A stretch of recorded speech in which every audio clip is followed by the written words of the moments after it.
Angkabau itu berdiri di bulan April 2013 berdiri, tapi belum kawasan ini karena di sini adalah kawasan yang punya tanah desa. Jadi ini adalah belantara yang belum dirawat.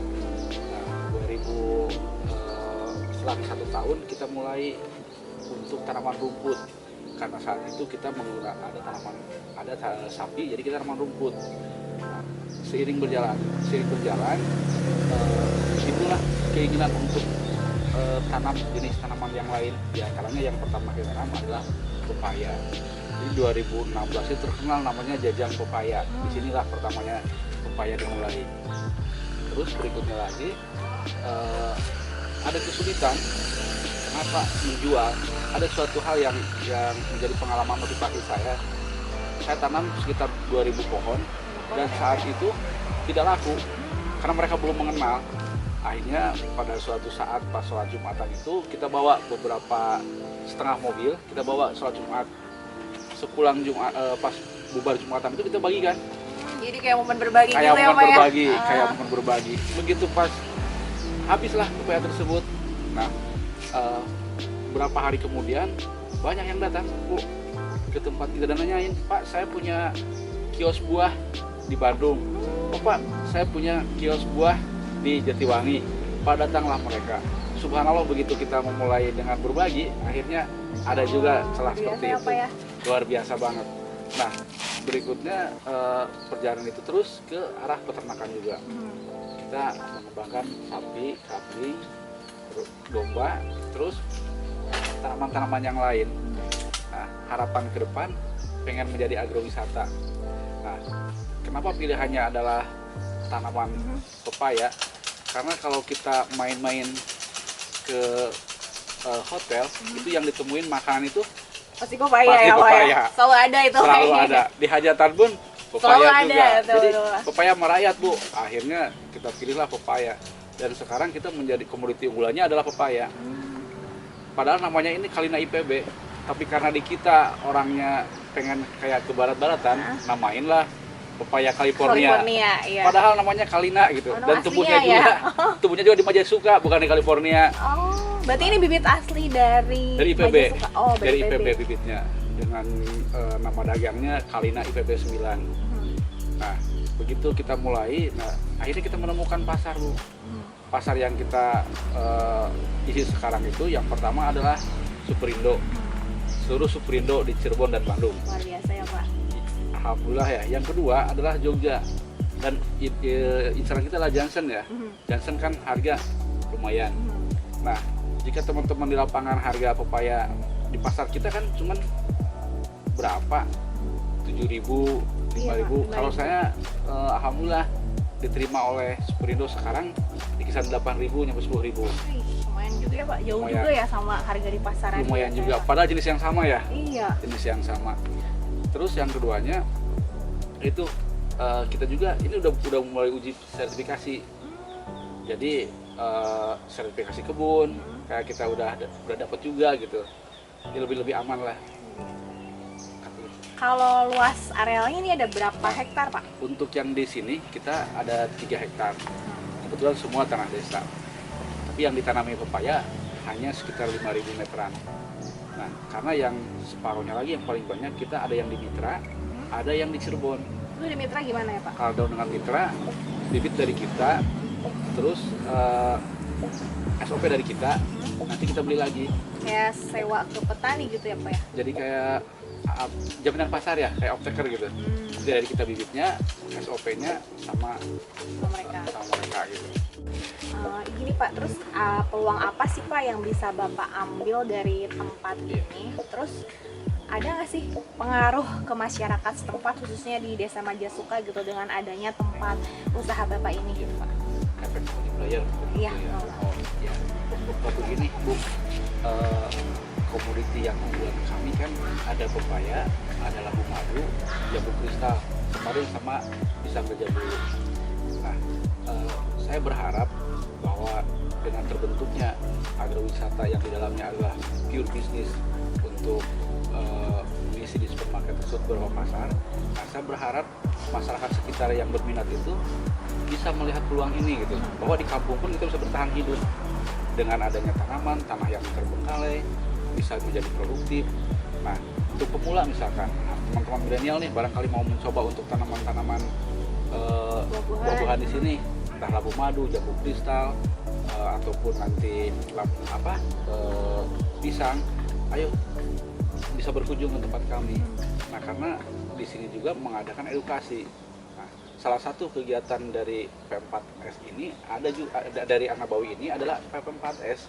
Jadi legalitas untuk pelatihannya itu lebih jelas ada. Jadi tadi ada agrowisata, bisa melihat tanaman yang di sini, dan agroedukasi, bisa belajar juga tentang budaya pertanian dan peluangnya. Nah, agroekosistem ini di mana kita menciptakan ekosistem yang bisa menyeluruh dan bermanfaat juga buat lingkungan. Selain kita penyedia oksigen dari tanaman, kita juga bisa mengerjakan teman-teman yang kerja juga mungkin dari masyarakat sini ya Pak ya. Diutamakannya mungkin dari masyarakat sini. Tapi Pak, pekerjanya pun Bapak ngambil dari masyarakat sini ya Pak? Iya, pasti. Karena di sini kan banyak pabrik-pabrik. Anak muda itu kan lebih milih ke pabrik ya Pak ya. Nah, sementara kaum yang kolonial ini yang tidak tergarap itu. Akhirnya kita menggunakan dari sekitar, dari Desa Majasuka, dari Desa Majasari, dari sekitar. Dan kita ada hanya beberapa orang saja teknisi yang kita pakai yang dari luar, gitu ya. Seperti itu. Pak, di Majalengka ini kan mengalami perkembangan yang luar biasa ya Pak. Di antaranya itu kan kayak ada Bandara Internasional Jawa Barat, City gitu ya. Iya, terusnya kan ada akses jalan tol, terus adanya market-market modern yang mulai merambat gitu ya Pak ya. Nah, itu ada nggak sih Pak menjadi hambatan atau bahkan mungkin menjadi peluang untuk tempat Bapak nggak sih gitu Pak? Iya, kalau menurut saya justru dengan adanya kawasan Agrocity, jalan tol, pabrik-pabrik itu menjadi sebuah peluang. Nah, seperti begini, sementara ini yang kirim pepaya ke Jakarta itu adalah dari Jawa Tengah. Kita adalah di Jawa Barat, dan ke Jakarta lebih dekat, apalagi dengan tol. Kan kita menjadi terhubung sangat cepat untuk akses. Menurut saya jadi bukan sebuah hambatan, malah peluang. Nah, yang kedua juga tadi dengan banyaknya pabrik-pabrik, otomatis akan timbul juga kan hotel, akan market yang modern. Nah, itu menjadi peluang. Sementara saya berharap itu Majalengka bukan jadi sebuah penonton. Ayolah teman-teman petani, teman-teman penggerak di bidang pertanian melihat peluang ini. Jadi pemainnya. Karena dengan banyaknya pabrik di sini, ribuan orang hadir di Majalengka, dan peluang disitulah untuk kita berkembang. Dan agrowisata yang pertanian di Majalengka yang petik buah kayaknya belum ada kayaknya. Dan yang mengedukasi juga belum ada. Berarti di sini bisa petik buah gitu ya Pak ya? Bisa petik buah. Nanti di momen-momen tertentu kita ada petik pepaya, ada petik jambu, ada melon. Nah, sekarang kita lagi tanam juga, rencana mau tanam melon di belakang. Nah, pertanyaan terakhir nih Pak, ada nggak sih Pak peranan dari Dinas Pertanian Kabupaten Majalengka untuk tempat Bapak ini? Sangat luar biasa, karena tanpa adanya dinas mungkin kami tidak seperti ini, tidak bisa gede seperti ini.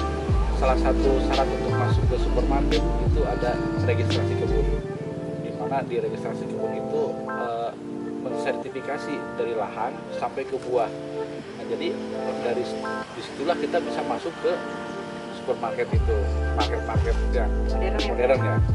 Nah, juga dengan adanya pelatihan di sini, otomatis kan melalui jalur dibantu oleh dinas.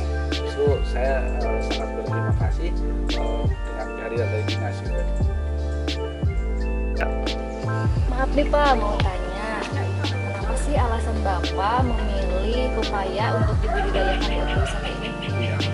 Di daerah sini tanahnya kan kurang air, tidak bisa tanam padi.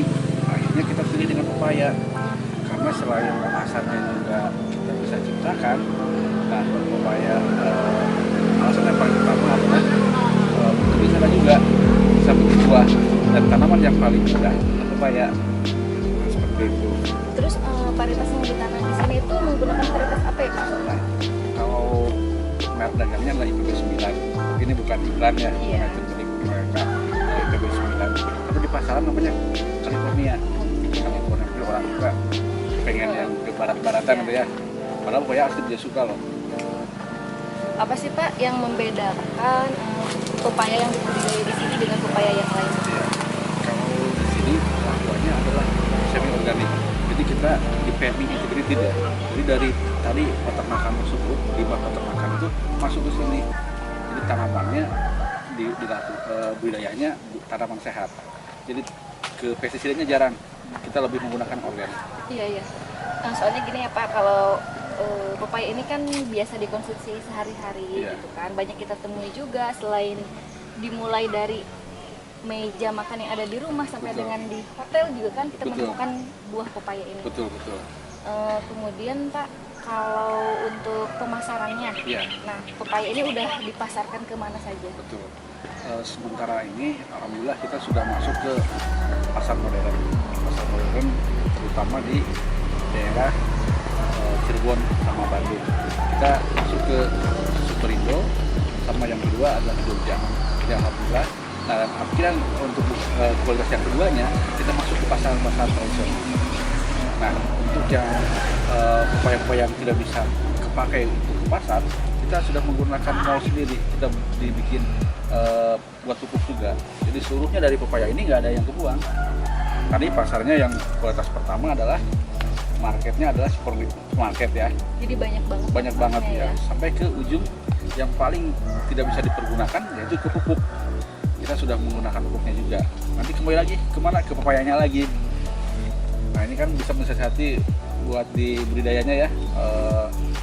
Untuk biaya pemupukan kan bisa ditekan nih dari menggunakan pupuk organik tersebut. Selain manfaat, pasti ada juga kendala ya Pak. Betul. Kendala dalam budidaya pepaya ini tuh apa? Nah untuk sekarang penanganan hama penyakit nih yang agak berat. Karena dengan pestisida yang harganya selangit, terus harga pasar itu yang kurang stabil juga gitu. Hambatan utama di budidaya memang banyak terserang antrak nih untuk saat ini. Jadi di musim-musim seperti ini ada hujan, ada panas, memang pepaya lumayan tingkat ketahanannya jadi agak susah juga. Barangkali ada pihak-pihak yang lain yang bisa membantu untuk menyelesaikan masalah di sini gitu. Mungkin itu. Ini ketimbang kita cerita panas nih, kita coba yakinkan di sana Boleh. produk ini gitu kan.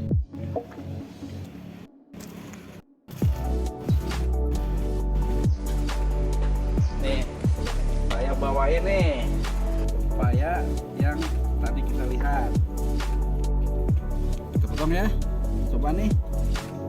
Bismillahirrahmanirrahim.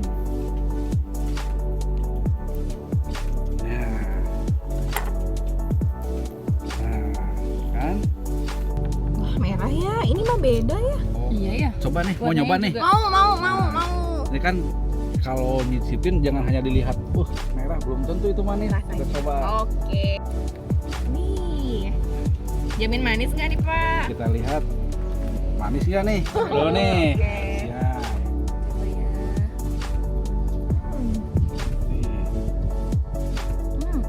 Bener-bener, ini manis banget. Manis nggak? Bener nih. Ya kan? Manis banget kan? Enak banget. Oh iya ya, manis banget. Ya teh. Jadi ntar kalau misalnya mau beli bisa ke kita ya.